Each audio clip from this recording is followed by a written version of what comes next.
We know that the snake is utilized conceptually and metaphorically as representation of transformation, right? Because the snake is something that can shed its skin and be reborn. We know that a snake is something that's innately attractive and terrifying to human beings and other primates, so that if you come across a snake, you're likely to be at least startled, if not horrified by it, but also attracted to it in a way that is underneath your voluntary consciousness, right? Because snakes attract orienting reflexes, and they activate the systems underneath your consciousness that actually govern the structure of that consciousness. We know that the snake can be well represented as well as internal chaos. So imagine this. Imagine that it's not unreasonable for a self-conscious mind searching for a mode of self-representation to remark on the parallels between the structure of the snake and the spine and the brain, given that a snake is essentially a spine with a brain. And then imagine as well that the most archaic aspects of our nervous system, those that govern novelty and orienting and anxiety responses, are in fact precisely those that were described by MacLean as nested inside the reptilian brain. And then imagine, along with the Hindu yogis, that the purpose of Kundalini yoga is to activate the circuitry that's associated with that snake, so to speak, to produce a permanent state of alert wakefulness that's associated with consciousness. So imagine this. Imagine an animal like a zebra grazing mindlessly in the herd with no consciousness whatsoever. And then imagine its relatively undeveloped cortical structures activated suddenly by the movement of a lion off in the perimeter. And then imagine for that brief moment that that zebra is actually conscious, a state that requires a tremendous amount of energy and difficult to maintain. But because the threat and the uncertainty manifest itself within the zebra's mode of consciousness, it wakes momentarily. And then imagine that human beings are like that zebra always. Because we've become self-conscious, because we know that the unknown is around us all the time, even when we think we're safe, we're never safe.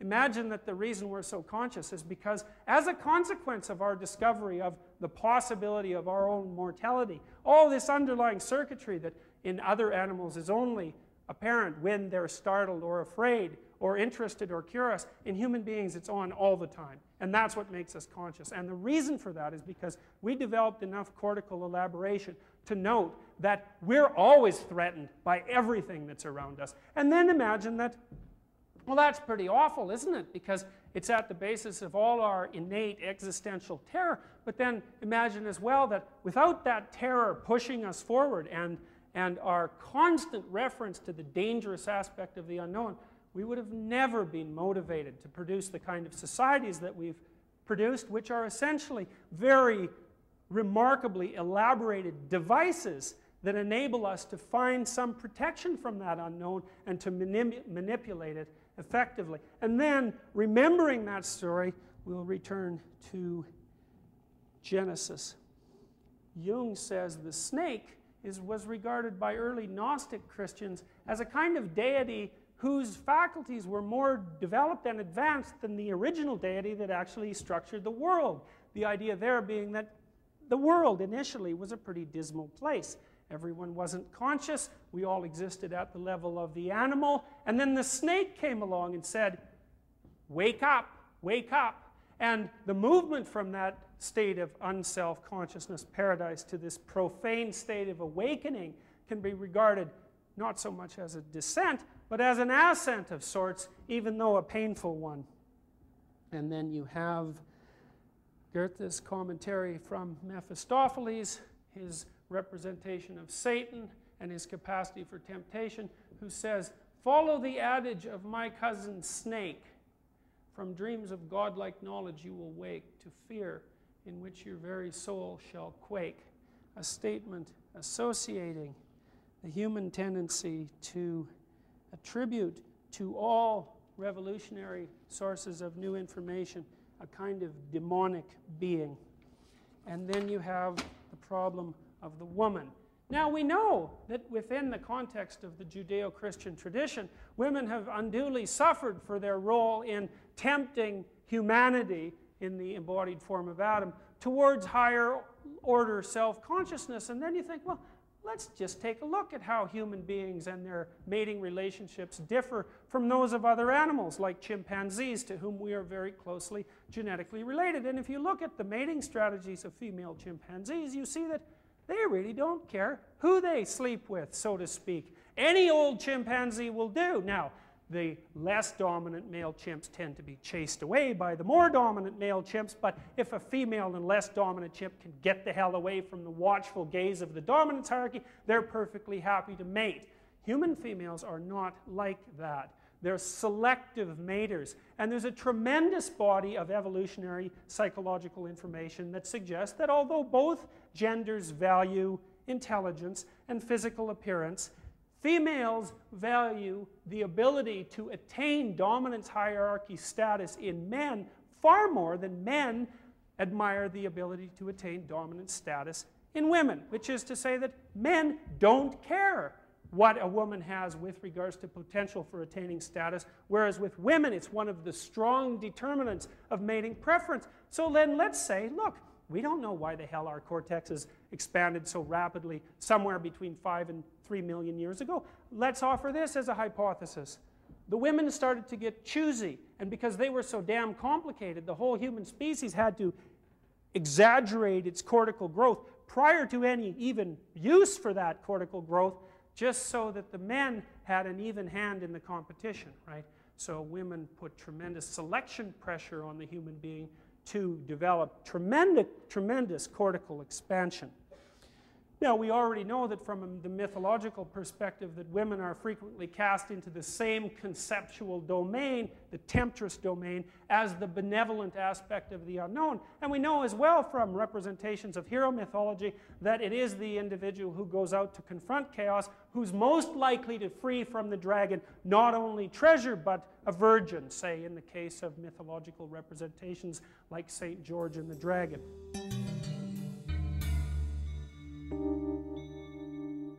In the Old Testament, in Genesis, there's this notion that not only did people become self-conscious because they did something, but they did this voluntarily, right? They made this decision on their own.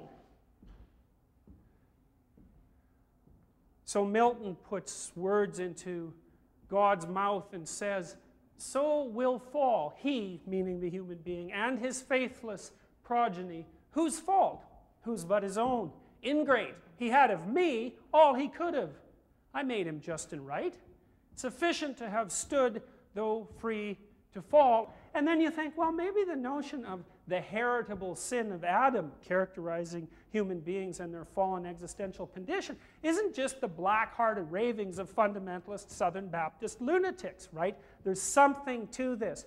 Human beings are the only creatures that seem to live at odds with their own experience, and it's not so unreasonable to suppose that it's our dawning capacity for self-consciousness that's put us in that uncomfortable position. So why do I associate the eating of the apple with self-consciousness? Well, it's because that's how the story lays itself out. You have the collateral evidence of the Buddha's story of enlightenment, right? His contact with death. You have multiple medieval representations of Eve offering to Adam not an apple but a skull. You have multiple representations of the tree of the knowledge of good and evil in medieval iconography as not containing apples but containing skulls. And you have the statements that are within the context of Genesis itself. And the eyes of both of them were opened. And they knew that they were naked. And they sewed fig leaves together and made themselves aprons. Well, there's a lot of information packed into those two lines, right? What does it mean to have your eyes open? Well, half your brain is visual cortex. It's not unreasonable to presume that that means a quick magnification of consciousness. You're conscious during the day. That's when your eyes are open. Well, what happens when your eyes are open? Well, you know you're naked. Well, what does that mean? Well, you know you're vulnerable, right? To social comment, to social judgment, to dominance, hierarchy, status maneuvering, and to all the terrible things that the unknown world can wreak upon you. And so then what do? Well, you create culture, right? And that's what this little sentence says. and they sewed fig leaves together and made themselves aprons. It's a pretty eventful sequence, all crammed up in 2 little sentences. So then what happens? I think it's extremely interesting. So before Adam and Eve figure out that they're naked, they're cruising around the garden having a fine time, doing whatever they want. They don't take any thought for the future, right? They don't have a prefrontal cortex. They're living in a paradoxless environment, like an animal lives. Well, what happens after they become self-conscious? Well, prior to this, Adam's walking around with God, right? And you think about what that means. It means something like this. An animal isn't in the world of good and evil. An animal, like nature points out, is beyond good and evil, right? Enraptured entirely by the actions of automatic instinct, governed by processes that are completely transcendent. The animal's nothing but a force of nature. There's no opposition between the animal and the world. The animal is the world. And just as in the case of the animal, prior to the eating of the apple, Adam walks around the garden with God. There's no discontinuity between him and the transcendent world as such. But as soon as he becomes naked, he hides. Well, why? Well, that doesn't need to be answered. All you have to do is think about it. Why would you hide if you know you're naked? Well, it's simple. You hide because you think you can get hurt.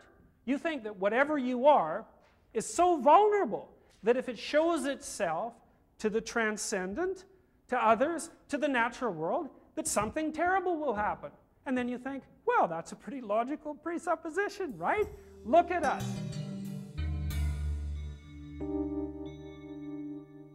So God comes cruising around the garden after Adam and Eve eat the apple in the cool of the day, and Adam and Eve hide themselves among the trees of the garden. And God says to Adam, "Hey, where are you?" And Adam says, "I heard your voice, and I was afraid because I was naked, and I hid myself." And that story has bottomless depth because it means something like this. At the beginning of Genesis, there's this notion that there's a transcendent relationship between the individual and God, right? The identity of Logos and the individual, right? A notion, by the way, that our entire idea of intrinsic human right is predicated on, as we've been at some pains to demonstrate. A relationship between the limited and the limitless, eradicated by the dawn of self-consciousness. So what does that mean? Well, let's say you have a destiny, just for the sake of argument, right? Because you are a being with a tremendous history and an unbelievable potential. So let's say you have a destiny, just for the sake of argument. What would cause you to hide from that destiny? Well, obviously, it's your own reflections on your mortal vulnerability, right? How could I be characterized by any transcendent power whatsoever when I'm susceptible to social alienation, right? When I have this body which is capable of terrifying degeneration that will eventually decay into old age and that is bounded by death. How could I be good for anything? Which is precisely what this little story says. And so God figures out that Adam and Eve ate the fruit, and that's a pretty decisive move because once you wake up, sorry, you're awake. And he says, and this is not an injunction, by the way, this is a description. All right, you've done it now. Unto the woman, he says, I will greatly multiply thy sorrow and thy conception. In sorrow shalt thou bring forth children. Why? Why? Well, we have a big cortex, right? Really big. It grew fast, and what that meant is that there was an evolutionary arms race between skull size, date of birth, and pelvic diameter girth. The wider the pelvis, the less effectively you can walk. The larger the skull, the bigger the brain. The younger the baby, the more dependent and vulnerable. So what do we have in the case of human beings?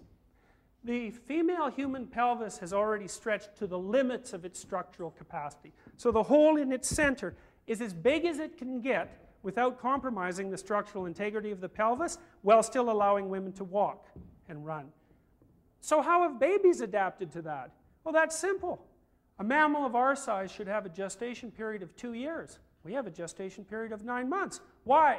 You got to get the damn baby out before its head gets too big. What does that mean? Well, it means it's vulnerable, right? Nothing more vulnerable than a baby human being, except maybe a baby kangaroo, right? But it's got a pouch to hide in at least. So we're born vulnerable, right? Characteristic of the birth of the hero. Who suffers in childbirth? Women. Why? Baby skull's just a little bit too big. Has to be crunched and compacted during birth, right? The skull bones aren't joined together so that the baby's head can be squashed and visibly deformed during the process of birth. Prior to the 20th century, what was the death rate among women giving birth? 1 in 3, 1 in 5? Terrible. Why? That's the price you pay for self-consciousness. And thy desire shall be to thy husband, and he shall rule over thee. This is not an injunction, this is a description. The additional burden that dependent offspring place on women, place them at a disadvantage. What's the consequence of that from a historical perspective? Well, any feminist can answer that question, right? And unto Adam, he said, because you listened to your wife and have eaten the tree of which I commanded thee, saying, don't eat that. Cursed is the ground for thy sake. In sorrow shalt thou eat of it for all thy days of thy life. Fair enough, right? Once you're self-conscious, you work. Why? Well, animals don't work. Why do people work? Well, because we know, right? We know that if it isn't going to happen today, it's going to happen tomorrow. And if it isn't going to happen tomorrow, well, it's going to happen next week or the week after, the month after, the year after. And we bloody well better prepare. So that's what we do. Constantly. Prepare and prepare and prepare. So we're not bounded and motivated by what's happening from second to second, like the animal is in its still paradisal state. We're constantly tormented by an endless string of what-if questions, because when we look at the unknown, we can see the possibility for everything, including our own punishment, our own torment, our own demise. And so we're motivated, like no other animal, to work, and so we work. But that is another aspect that alienates us from paradisal being. Thorn and thistles shall it bring forth for thee, and thou shalt eat the herb of the field. In the sweat of thy face shalt thou eat bread, till thou return unto the ground. For dust thou art, and unto dust shalt thou return. Right. Therefore the Lord God sent him forth from the Garden of Eden, to till the ground from whence he was taken. So he drove out the man, and he placed at the east of the Garden of Eden cherubims, and a flaming sword which turned every way, to keep the way of the tree of life.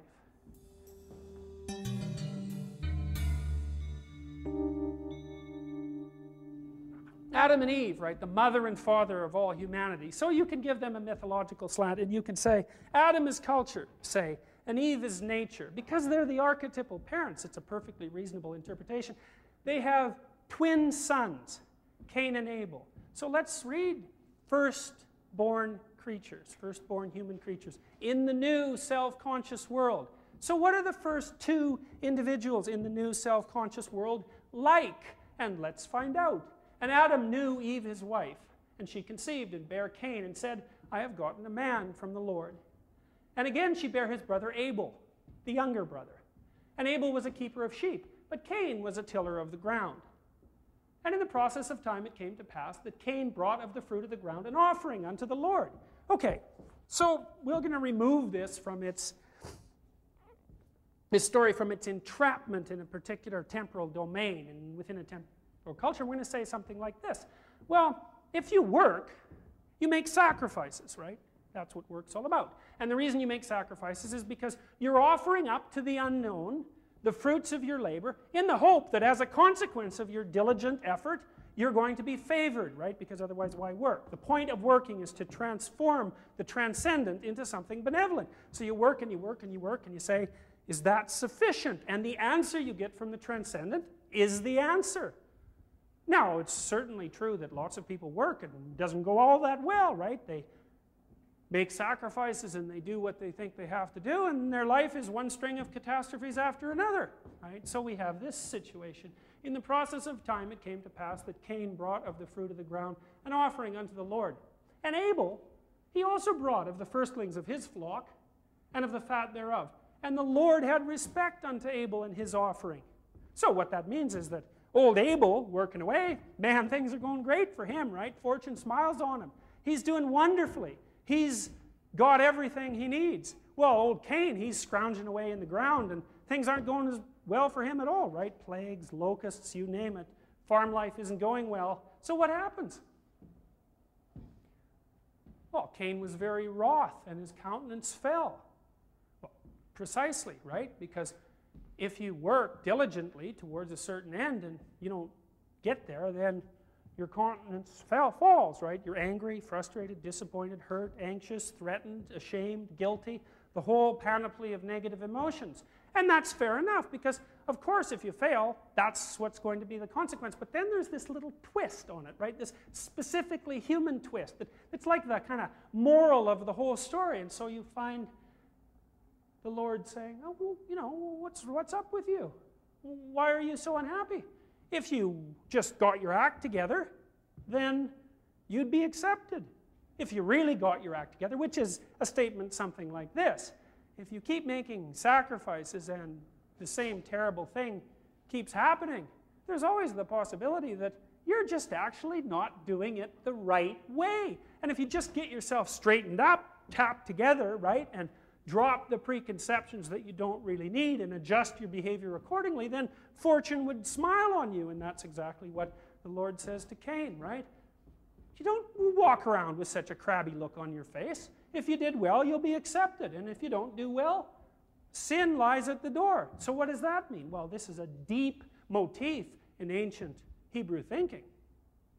If the world isn't laying itself out in a manner that you find acceptable, you're faced with a tough choice. Either the world is a terrible place bent on your destruction, or you're doing something wrong. And it bloody well better be that you're doing something wrong. Because if the world is a terrible place bent on your destruction, you've got absolutely no hope. And Cain talked with Abel, his brother. And it came to pass, when they were in the field, that Cain rose up against Abel, his brother, and killed him. So what does that mean? Well, it's pretty easy. It's simple. It means this. Well, say things aren't going that well for you. And it's really not because life's unfair and everything's stacked against you. It's because you're kind of a arrogant, stubborn, quasi-totalitarian, cowardly idiot. And as a consequence of that, the world is turning into something resembling a wasteland around you. And you have this option: change or continue. Or you have another option. Man, look around. There's all those people doing well. The world's a terrible place bent on my destruction. Wouldn't it be just the most interesting thing if, as things are going to hell for me, I could take along, just for the ride, some of those successful people who are successful just for unfair reasons anyways, right? So instead of using all that negative emotion as a cue that there's something about me that might need to be transformed, I can say, well, why not just eradicate the target of my resentment, right? Not only because that sort of removes the problem of comparison, but more profoundly, and I think sort of, again, illimitlessly profoundly. Let's say you make the decision that the world's a terrible place and it's bent on your destruction. And then you think, well, what's the logical response to that? And then you think something like this.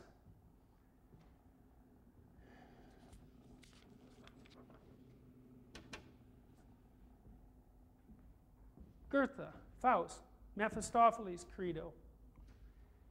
The spirit I that endlessly denies, and rightly too, for all that comes to birth is fit for overthrow, as nothing worth. Wherefore the world were better sterilized. Thus all that's here as evil recognized is gain to me, and downfall, ruin, and sin, the very element I prosper in. And Goethe draws our attention to this credo not once but twice in his writing of Faust, and has Mephistopheles say, right, once again, gone to sheer nothing, past, with null made one. What matters our creative endless toil, when at a snatch oblivion ends the coil? It is bygone. How shall this riddle run? As good as if things never had begun, yet circle back existence to possess. I'd rather have eternal emptiness. And so then you think about Cain-like figures like Stellan. And you think, well, what exactly was he motivated by? And on the one hand, you think, well, he was trying to extend his cultural dominion, right? Plagued by his own self-conscious neuroticism, he wanted to extend the borders of his totalitarian certainty to every corner, just to not be plagued by the unknown. And you think, fair enough, you know, like, we're all pretty nervous and a little stability is a good thing. Why? Because they make a fundamental judgment, which is the judgment of Mephistopheles. Look, life is terrible, terrible, terrible. We're self-conscious. We get sick, we go insane, we're going to die. Children, innocent children, suffer everywhere. How in the world is it right to let such a state continue? Maybe it would be better, all things considered, just to bring the whole game to an end.